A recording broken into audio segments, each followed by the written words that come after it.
Now let us know about the diary adding in detail. Initially go to the academic, go to the diary, and finally go to the diary adding. This is the diary adding screen. We can add the diaries from the screen only.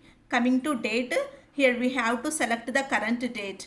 Select the appropriate academic year, branch, class, and section also. At final, click on submit. Here we can search the diaries in the search area. See, and we can add diaries by clicking on the add diary. Here select the subject and enter the homework.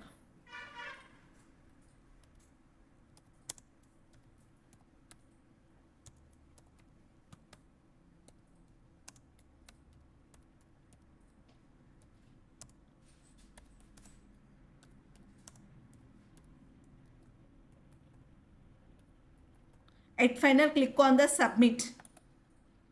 See, we had successfully added the diary. Here we can view and update the diaries by clicking on these icons.